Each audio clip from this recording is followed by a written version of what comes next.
नमस्कार, खबर दोपहर में आपका स्वागत है। मैं हूं आपके साथ अमृता चौरसिया। शुरुआत हेडलाइन से। राष्ट्रपिता महात्मा गांधी और लाल बहादुर शास्त्री की जयंती पर देश कर रहा है याद। राष्ट्रपति, उपराष्ट्रपति और प्रधानमंत्री ने दी श्रद्धांजलि। राजघाट पर सर्वधर्म प्रार्थना सभा, संसद के केंद्रीय कक्ष में भी अर्पित किए गए श्रद्धा सुमन। देश भर में कई कार्यक्रम का आयोजन।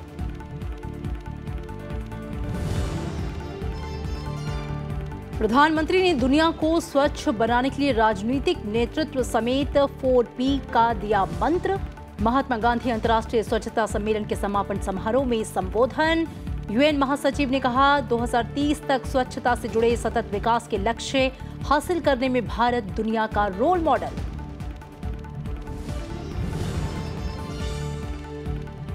महात्मा गांधी की 150वीं जयंती पर महाराष्ट्र के वर्धा में कांग्रेस कार्य समिति की बैठक। सेवाग्राम आश्रम में प्रार्थना सभा में शामिल हुए पार्टी अध्यक्ष राहुल गांधी। जनसभा को भी करेंगे संबोधित। भारत छोड़ो आंदोलन का प्रस्ताव यहीं से हुआ था पारित।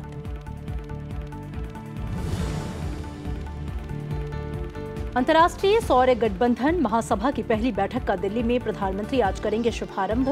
सौर ऊर्जा के क्षेत्र में वैश्विक सहयोग बढ़ाने की कवायद। किफायती दर पर लोगों को सौर ऊर्जा मुहैया कराने पर होगा जोर।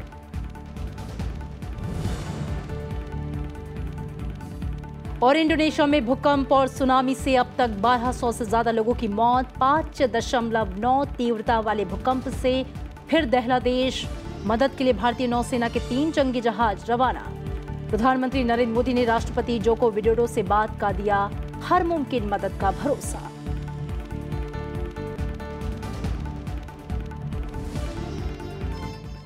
और खबरों की शुरुआत करते हैं महात्मा गांधी अंतर्राष्ट्रीय स्वच्छता सम्मेलन के समापन समारोह से।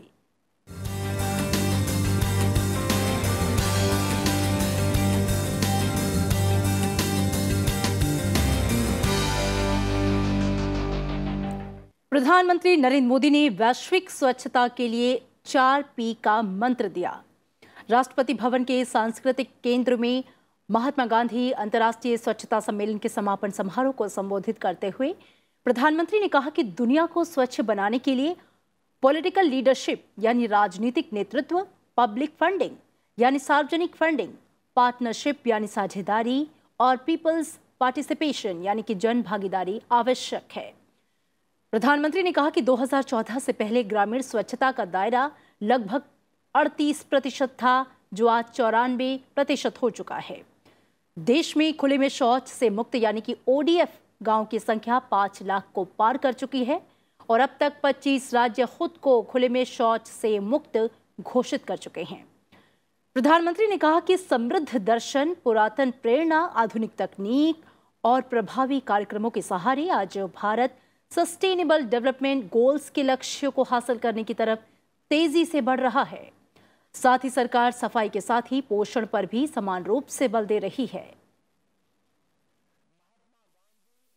4 दिन के इस सम्मेलन के बाद हम सब इस निष्कर्ष पर पहुंचे हैं कि विश्व को स्वच्छ बनाने के लिए 4P आवश्यक है और ये 4P का हमारा मंत्र है। Political leadership, public funding, partnership, peoples participation. Delhi declaration के माध्यम से आप लोगों ने सर्वव्यापी स्वच्छता में इन 4 महत्वपूर्ण मंत्रों को मान्यता दी है। इसके लिए मैं आप सभी का आभार व्यक्त करता हूं। प्रधानमंत्री ने कहा कि राष्ट्रपिता महात्मा गांधी के 150वें जयंती वर्ष की आज से शुरुआत हो रही है। इस मौके पर डाक टिकट भी जारी किया गया। आज ही स्वच्छ भारत मिशन के 4 साल पूरे हो रहे हैं। प्रधानमंत्री नरेंद्र मोदी ने करीब 4 साल पहले स्वच्छता अभियान की शुरुआत की थी और आज गांव से लेकर कस्बों और शहरों तक स्वच्छता एक जन आंदोलन में तब्दील हो चुका है। प्रधानमंत्री मोदी ने कहा कि स्वच्छ भारत अभियान की प्रेरणा उन्हें बापू से मिली और उन्हीं के मार्गदर्शन से स्वच्छ भारत अभियान शुरू हुआ। प्रधानमंत्री ने कहा कि राष्ट्रपिता की 150वीं जयंती पर उन्हें स्वच्छ और स्वस्थ भारत की भव्य कार्यांजलि अर्पित करनी है। हम यहां संतोष मानने के लिए इकट्ठे नहीं हुए हैं, हम इकट्ठे हुए हैं अभी जो बाकी है उसको और तेजी से करने की प्रेरणा पाने के लिए।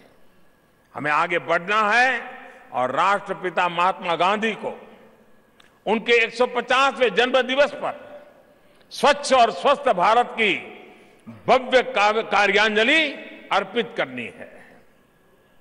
मुझे उम्मीद है, पूरा विश्वास है कि हम भारत के लोग इस सपने को पूरा करके रहेंगे, इस संकल्प को सिद्ध करके रहेंगे और उसके लिए जो भी आवश्यक परिश्रम करना पड़ेगा, जो भी जिम्मेवारियां उठानी होगी, कोई भारतवासी पीछे नहीं रहेगा।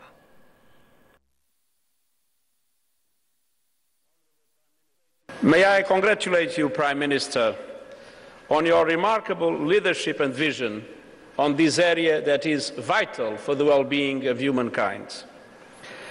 And to begin marking the 150th birthday of Mahatma Gandhi by honoring this long record of advocacy and action on this vital issue is a fitting tribute to this great human being, an example for all of us.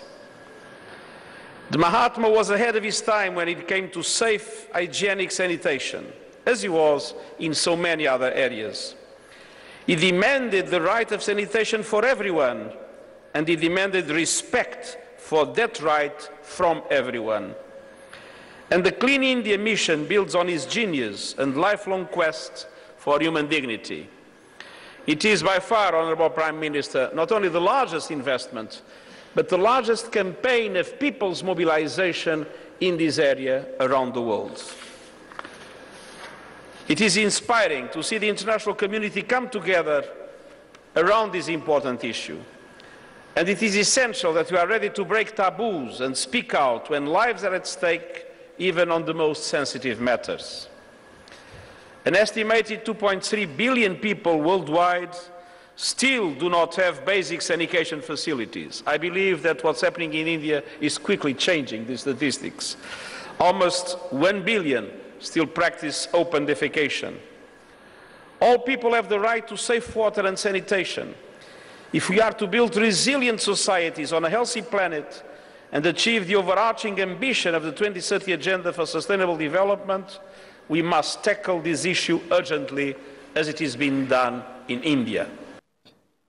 सम्मेलन में स्वच्छता के क्षेत्र में विशिष्ट योगदान के लिए लोगों और संस्थाओं को सम्मानित भी किया गया। सम्मेलन को केंद्रीय शहरी विकास मंत्री हरदीप पुरी, केंद्रीय पेयजल, शहरी और स्वच्छता मंत्री उमा भारती और विदेश मंत्री सुषमा स्वराज ने भी संबोधित किया। विदेश मंत्री ने जानकारी दी कि राष्ट्रपिता महात्मा गांधी के पसंदीदा भजन वैष्णव जन तो तेने कहिए की लोकप्रियता अब राष्ट्रीय सीमा को पार कर अंतर्राष्ट्रीय हो चुकी है।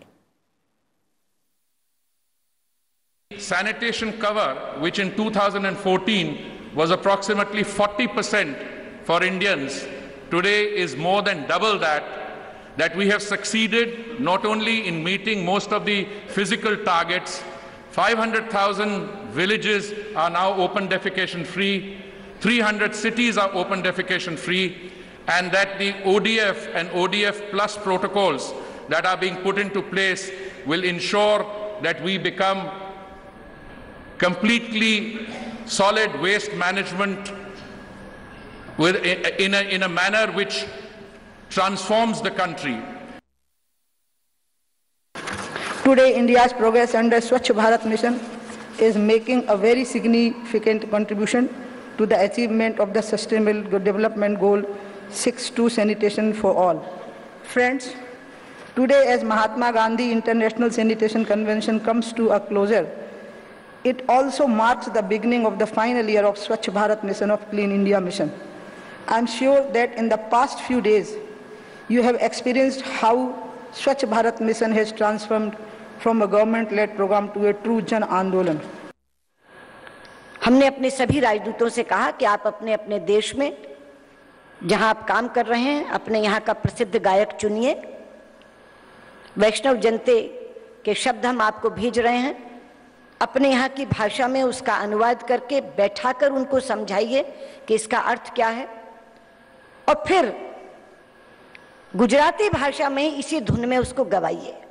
आज मुझे प्रसन्नता है आपको बताते हुए कि 124 देशों में 124 कंट्रीज 124 देशों ने के गायकों ने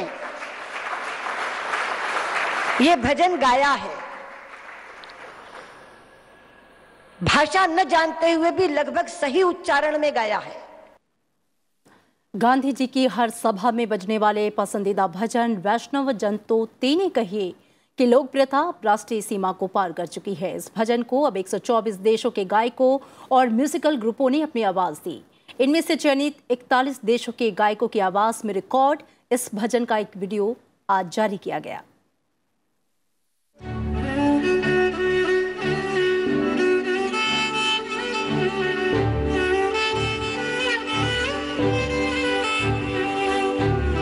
वैष्णव जन तो तेरे कहिए जे पीर पराई जाने रे। वैष्णव जन तो तेने कहिए जे पीर पराई जाने रे। वैष्णव जन तो तेने कहिए जे पीर पराई जाने रे।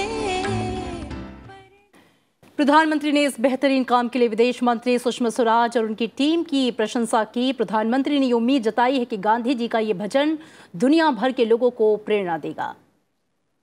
मुझे विश्वास है कि ये जो प्रयास हुआ है, ये 150 साल निमित्त, ये स्वर, ये दृश्य, ये दुनिया के हर देशों की पहचान। और मैं यूएन के महासचिव महोदय को कह रहा था कि आपके मादरे वतन, आपके होम कंट्री के एक बांसुरी वादक भी इसमें आज बांसुरी बजा रहे थे। उन दुनिया के देश के लोग अपने कलाकार को देखेंगे, सुनेंगे, एक क्यूरियोसिटी पैदा होगी, इसे समझने की कोशिश होगी। हम भारतीयों को तो पता ही नहीं है कि वैष्णव भजन किस भाषा में है। हमारे जहन में ऐसा उतर गया है कि उसकी मूल भाषा किसी को पता तक नहीं है। हम गाते चले जा रहे हैं। किसी भी भाषा में पले बड़े होंगे, हिंदुस्तान के हर कोने में गाने वाले मिल जाते हैं। वैसे ही ये विश्व भर में मानव जात की जहन में ये जरूर जगह बना लेगा, ऐसा मेरा विश्वास है।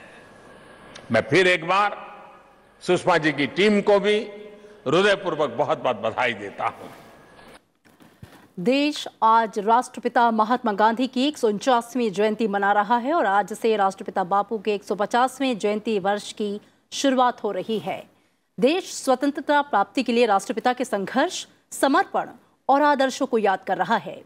राजनीतिक और सामाजिक प्रगति को प्राप्त करने के लिए अपने अहिंसक विरोध के सिद्धांत की वजह से उन्हें अंतर्राष्ट्रीय ख्याति मिली। इस मौके पर बापू की समाधि राजघाट पर विशेष प्रार्थना सभा का आयोजन किया गया। राष्ट्रपति रामनाथ कोविंद, उपराष्ट्रपति एम वेंकैया नायडू, प्रधानमंत्री नरेंद्र मोदी समेत कई वरिष्ठ नेताओं ने राजघाट जाकर बापू की समाधि पर श्रद्धा सुमन अर्पित किए। राजघाट पर विभिन्न धर्म और समुदाय के लोगों ने भी प्रार्थना सभा में हिस्सा लिया। दोपहर 3:30 बजे दिल्ली में गांधी स्मृति दर्शन समिति और संस्कृति मंत्रालय अंतरधर्म प्रार्थना सभा का आयोजन करेगा। सूचना और प्रसारण मंत्रालय महात्मा गांधी की 150वीं जयंती वर्ष पर आज शाम से दिल्ली के पालिका बाजार में एक प्रदर्शनी आयोजित कर रहा है, जो 6 दिन तक चलेगी। इसका उद्घाटन सूचना और प्रसारण मंत्री कर्नल राज्यवर्धन राठौर करेंगे। देश के दूसरे शहरों में भी गांधी जयंती धूमधाम से मनाई जा रही है। संयुक्त राष्ट्र महासचिव एंटोनियो गुटेरेस भी आज सुबह राजघाट पहुंचे। राष्ट्रपिता महात्मा गांधी की समाधि पर श्रद्धा सुमन अर्पित किए। यहां उन्होंने विजिटर बुक पर अपना संदेश भी लिखा। संयुक्त राष्ट्र महासचिव को राष्ट्रपिता से संबंधित पुस्तकें और एक स्मृति चिन्ह भी भेंट किया गया। संसद भवन के केंद्रीय कक्ष में राष्ट्रपिता महात्मा गांधी को श्रद्धांजलि दी गई। उन्हें श्रद्धांजलि देने वालों में प्रधानमंत्री नरेंद्र मोदी, लोकसभा अध्यक्ष सुमित्रा महाजन और केंद्रीय गृह मंत्री राजनाथ सिंह शामिल रहे। इसके अलावा कई वरिष्ठ नेताओं और सांसदों ने भी संसद भवन के केंद्रीय कक्ष में राष्ट्रपिता को श्रद्धा सुमन अर्पित किए। राष्ट्रपति, उपराष्ट्रपति और प्रधानमंत्री ने ट्वीट कर राष्ट्रपिता महात्मा गांधी की जयंती पर उन्हें श्रद्धांजलि दी है। राष्ट्रपति रामनाथ कोविंद ने ट्वीट किया है कि गांधी जी का जीवन शांति, बंधुता और सद्भाव के आदर्शों के प्रति समर्पित था। आज इन आदर्शों के प्रति हमारी निष्ठा और संकल्प को दोहराने का अवसर है। महात्मा गांधी की शिक्षाएं पूरी मानवता के लिए आज भी प्रासंगिक हैं। उपराष्ट्रपति एम वेंकैया नायडू ने ट्वीट किया है कि गांधी जी के नेतृत्व में स्वाधीनता आंदोलन के माध्यम से विश्व ने पहली बार सत्य और अहिंसा की असीम शक्ति को पहचाना। उपराष्ट्रपति ने कहा कि गांधी जी की स्वच्छता को राजनीतिक आजादी से ज्यादा महत्वपूर्ण मानते थे। प्रधानमंत्री नरेंद्र मोदी ने वीडियो संदेश जारी किया है, जिसमें प्रधानमंत्री ने यह बताया कि आज से बापू के 150वें जयंती वर्ष में प्रवेश कर रहे हैं हम। उनके सपनों को पूरा करने का हम सभी के पास ये एक बहुत बड़ा अवसर है। साबरमती के संत और राष्ट्रपिता महात्मा गांधी ने सत्य और अहिंसा से शस्त्र से ब्रिटिश हुकूमत की जड़ हिला दी और देश को स्वतंत्रता दिलाने में महत्वपूर्ण भूमिका निभाई। उन्होंने असहयोग आंदोलन, सविनय अवज्ञा आंदोलन और भारत छोड़ो आंदोलन जैसे राजनीतिक आंदोलनों का सफलतापूर्वक नेतृत्व किया। इन्हीं आंदोलनों ने स्वतंत्रता की राह को मजबूत किया और 15 अगस्त 1947 को भारत को स्वतंत्रता हासिल हुई।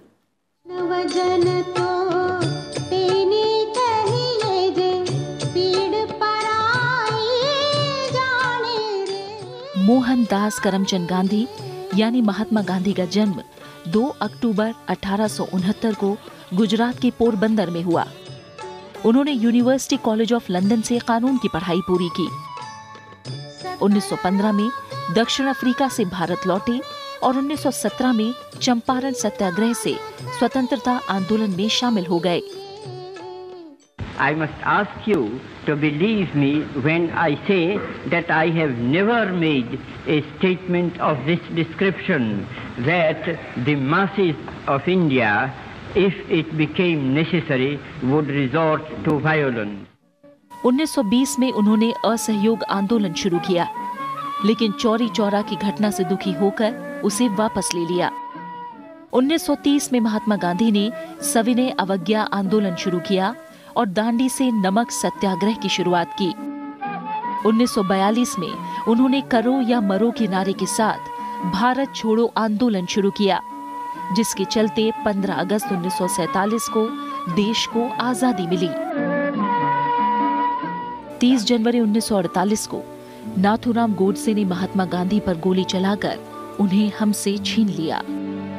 Bureau report, Rajya Sabha TV. जय जवान जय किसान के नारे से देश को आगे बढ़ाने वाले भारत रत्न और पूर्व प्रधानमंत्री लाल बहादुर शास्त्री की भी आज जयंती है। इस मौके पर उनकी समाधि विजय घाट पर विशेष कार्यक्रम का आयोजन किया गया। उपराष्ट्रपति एम वेंकैया नायडू, प्रधानमंत्री नरेंद्र मोदी, वरिष्ठ बीजेपी नेता लाल कृष्ण आडवाणी समेत कई वरिष्ठ नेताओं ने विजय घाट जाकर शास्त्री जी की समाधि पर श्रद्धा सुमन अर्पित किए। स्वतंत्रता संग्राम में शास्त्री जी का महत्वपूर्ण योगदान रहा। गांधी जी से उनका सिर्फ जन्मदिन ही मेल नहीं खाता, बल्कि उनका व्यक्तित्व और विचारधारा भी बापू जैसे थे। गुदड़ी के लाल नाम से मशहूर शास्त्री जी सादगी, उच्च विचार और शिष्टाचार की अनूठी मिसाल हैं। संसद भवन के केंद्रीय कक्ष में पूर्व प्रधानमंत्री लाल बहादुर शास्त्री को श्रद्धांजलि दी गई। उन्हें श्रद्धांजलि देने वालों में प्रधानमंत्री नरेंद्र मोदी, लोकसभा अध्यक्ष सुमित्रा महाजन और केंद्रीय गृह मंत्री राजनाथ सिंह और राज्यसभा के महासचिव देश दीपक वर्मा शामिल रहे। इनके अलावा कई वरिष्ठ नेताओं और सांसदों ने भी संसद भवन के केंद्रीय कक्ष में लाल बहादुर शास्त्री को श्रद्धा सुमन अर्पित किए। प्रधानमंत्री नरेंद्र मोदी ने लाल बहादुर शास्त्री के परिवार के सदस्यों से भी मुलाकात की। देश के दूसरे प्रधानमंत्री लाल बहादुर शास्त्री 9 जून 1964 से लेकर 11 जनवरी 1966 तक भारत के प्रधानमंत्री के पद पर रहे। 1964 में प्रधानमंत्री बनने के बाद उन्होंने देश को न सिर्फ सैन्य गौरव का तोहफा दिया, बल्कि हरित क्रांति और औद्योगिकीकरण की राह भी दिखाई। अपने परिश्रम और सद्गुणों से इतिहास में अमर शास्त्री जी का समस्त जीवन देश सेवा में बीता। जय जवान जय किसान का नारा देने वाले देश के दूसरे प्रधानमंत्री लाल बहादुर शास्त्री का जन्म 2 अक्टूबर 1904 को उत्तर प्रदेश के मुगल सराय में हुआ था। उनकी हाई स्कूल और उच्च शिक्षा काशी विद्यापीठ में हुई। यहीं से उन्हें शास्त्री की उपाधि मिली। संस्कृत में स्नातक होने के बाद शास्त्री जी भारत सेवक संघ में शामिल हो गए। यहीं से उनका राजनीतिक सफर शुरू हुआ। आजादी के आंदोलन में शास्त्री जी ने सक्रियता से हिस्सा लिया। उन्होंने हमेशा किसानों के हितों की बात की।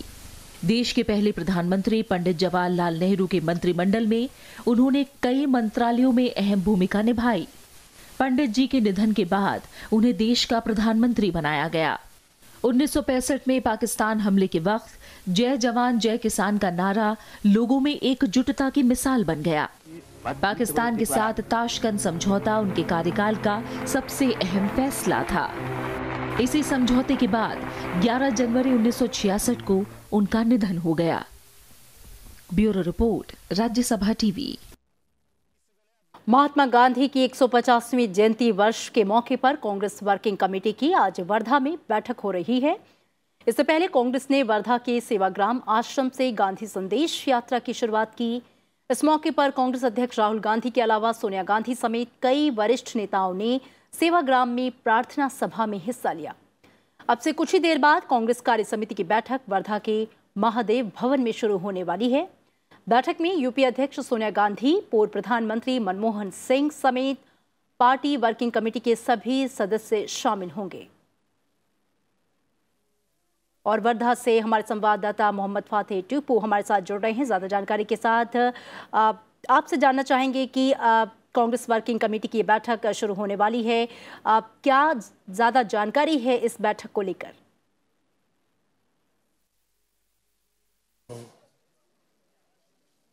जी अमृता, यहाँ पर अभी हम महात्मा गांधी के सेवाग्राम आश्रम के पास खड़े हुए हैं। अभी कुछ देर पहले कांग्रेस पार्टी ने यहाँ पर प्रार्थना सभा का आयोजन कराया था और यहाँ पर कांग्रेस अध्यक्ष राहुल गांधी समेत कांग्रेस के सभी वरिष्ठ नेता यहाँ मौजूद थे और प्रार्थना सभा के माध्यम से उन्होंने महात्मा गांधी संदेश यात्रा का शुभारंभ किया। दरअसल चुनाव करीब है और लोकसभा चुनाव की जो पूरी बिसात है वो महात्मा गांधी के विरासत के इर्द गिर्द घूमने का मतलब अंदाज़ा लगाया जा रहा है ऐसा। और इसी क्रम में अभी यहाँ बगल में महादेव भवन है। महादेव भवन में CWC की बैठक अभी जारी है और CWC की बैठक में जो कांग्रेस कार्य समिति है, जो सर्वोच्च संस्था है निर्णय लेने की कांग्रेस पार्टी की, वहाँ पर एक प्रस्ताव पारित किया जाएगा जिसमें माना जा रहा है कि वो जो सरकार की जो अभी मौजूदा नीतियां हैं उसको लेकर के एक प्रस्ताव पारित किया जाएगा। और सही मायने में ऐसा बताया जा रहा है कि कांग्रेस 1 करोड़ से ज़्यादा नए मेंबर्स भी बनाने की तैयारी में है, जिस तरीके से वो अपने बूथ लेवल पे अपने कैडर को, अपने संगठन को मजबूत कर सके। तो कहने का मतलब ये है कि जो सेवाग्राम की बात हम अगर हम करें अमृता, तो ये ऐसी जगह है जब जहाँ यहाँ पर महात्मा गांधी ने 1936 से लेकर 1944 तक यहीं पे भारत छोड़ो आंदोलन की नींव रखी गई थी और यहीं से ही आज़ादी के आंदोलन को धार दी गई थी। तो दरअसल जो महात्मा गांधी की जो विरासत है, जो गांधीवादी विचारधारा है, उसके इर्द गिर्द ही कांग्रेस पार्टी आगामी लोकसभा चुनाव लड़ने की तैयारी में है। अभी फिलहाल कार्य समिति की बैठक हो रही है। इसके बाद राहुल गांधी के नेतृत्व में यहाँ से 3.5 किलोमीटर की पदयात्रा की जाएगी। उसके बाद राहुल गांधी एक रैली को संबोधित करेंगे। उसके बाद में फिर आगे की कार्रवाई। जी बहुत शुक्रिया आपका इस पूरी जानकारी के लिए। और अंतर्राष्ट्रीय सौर गठबंधन महासभा की पहली बैठक आज दिल्ली में आयोजित होगी। प्रधानमंत्री नरेंद्र मोदी इसका शुभारंभ करेंगे। अंतर्राष्ट्रीय सौर गठबंधन महासभा प्रधानमंत्री नरेंद्र मोदी की महत्वाकांक्षी पहल है जो सौर ऊर्जा के व्यापक उपयोग के जरिए पेरिस जलवायु समझौता को लागू करने में योगदान देगा। ISA की पहली महासभा की बैठक के उद्घाटन समारोह में संयुक्त राष्ट्र के महासचिव अंतोनियो गुटेरेस भी भाग लेंगे। विदेश मंत्री सुषमा स्वराज और केंद्रीय मंत्री RK सिंह भी इस मौके पर मौजूद रहेंगे। प्रधानमंत्री नरेंद्र मोदी की पहल पर गठित किए गए ISA की बैठक में सौर ऊर्जा की लागत घटाने, मांग का आकलन करने और गुणवत्ता सुधारने पर चर्चा की जाएगी। इसका मकसद सौर ऊर्जा के इस्तेमाल के लिए सभी राष्ट्रों को एक मंच पर लाना है। बैठक में सौर ऊर्जा के क्षेत्र में वैश्विक सहयोग बढ़ाने पर जोर दिया जाएगा। ऐसी कोशिश की जाएगी कि सौर ऊर्जा किफायती दर पर लोगों को मिल सके। बैठक में सौर ऊर्जा से संबंधित वित्तीय, प्रशासनिक और कार्यान्वयन संबंधी मुद्दों पर गंभीरता से विचार विमर्श किया जाएगा। अंतर्राष्ट्रीय सौर गठबंधन की शुरुआत प्रधानमंत्री नरेंद्र मोदी और फ्रांस के तत्कालीन राष्ट्रपति फ्रांसवा ओलांद ने 30 नवंबर 2015 को पेरिस में की थी, जब वहां पेरिस जलवायु सम्मेलन चल रहा था। इसके अलावा हिंद महासागर रिम एसोसिएशन यानी कि IORA की दूसरी नवीकरणीय ऊर्जा मंत्री स्तरीय बैठक और द्वितीय RE इन्वेस्ट 2018 का उद्घाटन आज शाम प्रधानमंत्री नरेंद्र मोदी करेंगे। उपराष्ट्रपति एम वेंकैया नायडू आज पुणे के दौरे पर हैं। उपराष्ट्रपति ने आज वहां पे संत ज्ञानेश्वर विश्व शांति प्रार्थना हॉल और विश्व शांति पुस्तकालय का उद्घाटन किया। उपराष्ट्रपति ने कार्यक्रम को संबोधित भी किया, जिसमें उन्होंने हॉल और पुस्तकालय की विशेषता भी बताई। 160 feet with only 24 pillar structure as the foundation.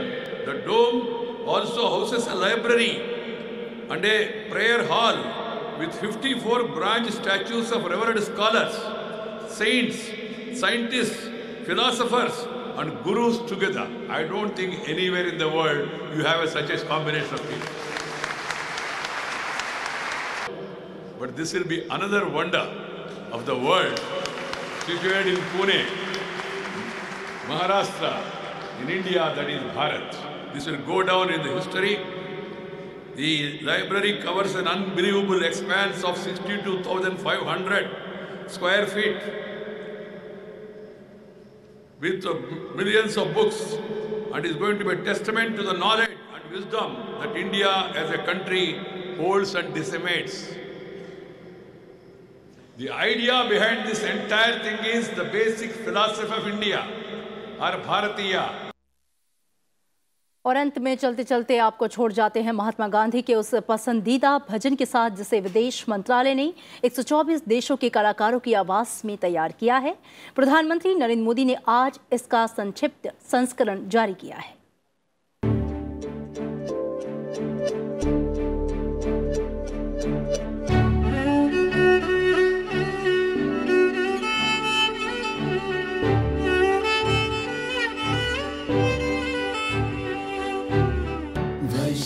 जन तो तेरे कहिए जे पीर पराई जाने रे। वैष्णव जन तो तेने कहिए जे पीर पराई जाने रे। वैष्णव जन तो तेने कहिए जे पीर पराई जाने रे। पर दुखे उपकार करे तुए मन अभिमान नाने रे। वैष्णव जन तो तेने कहिए जे पीर पराई जाने रे।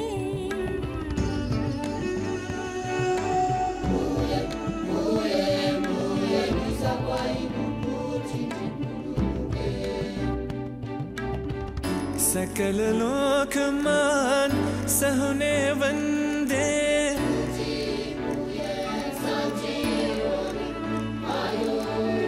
सकल लोक मान सहुने वंदे।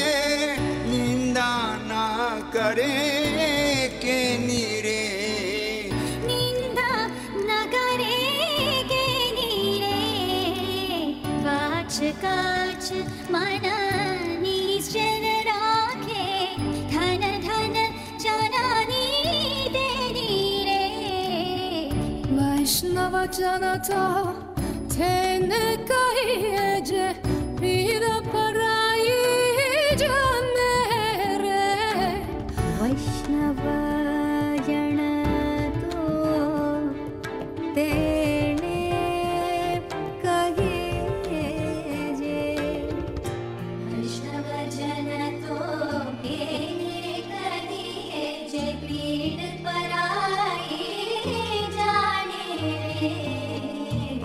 दुखे उपकारे करे कोई मन अभिमान नाने रे।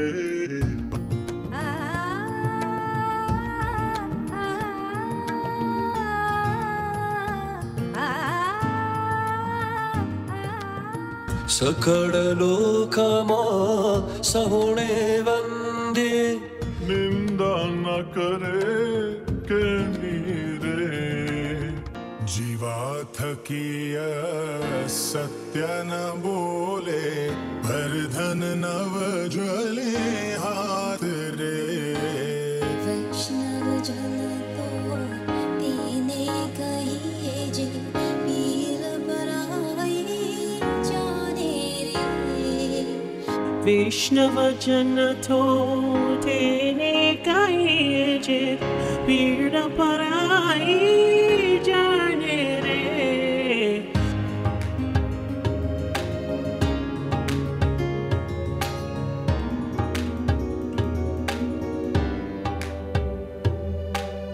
वैष्णव जन तो तेने कहिए जे महामाया व्यापी नहीं जेने दृढ़ वैराग्य जेनो मन मारे रामानमाशु तामिलागी सकला तीरता तेरा तारा मारे वैष्णव जन तो तेनी कहिए जे पीर पराई जानी रे पर तुमका उपकार करे तो ये मानविमान रे Vanalopini kapatera hitse kamakara nivarare भाणे नरसायो ठेनो दर्शन करता खुड़ाई को तेरे थार्या रे वैष्णव जन तो तेने कहिए जे पीर